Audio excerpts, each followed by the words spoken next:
Point. ஓகேவா? நகைச்சுவை உணர்வு இல்லாவிட்டால் எப்போதும் நான் என் வாழ்க்கையை இழந்திருப்பேன்னு சொல்லிட்டு யார் சொல்வாரு?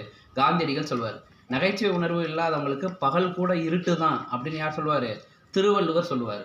சரிங்களா? ஸோ அதே மாதிரி எள்ளல், மடமை, இளமை, மறவாமை. ஓகேங்களா? எள்ளல், மடமை, இளமை. ஓகேங்களா? அறியாமை. இந்த 4 காரணங்களும் தான் நகைச்சுவைக்கு காரணம் அப்படின்னு சொல்லக்கூடிய நூல் எது? தொல்காப்பியம். சரிங்களா?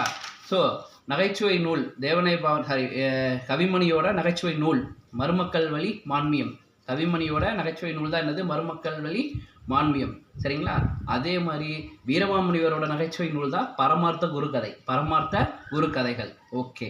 நகைச்சுவை களஞ்சியம் என அழைக்கப்படும் நூல் என்னன்னா மருமக்கள் வழி மான்மியம். மருமக்கள் வழி மான்மியம். ரைட்.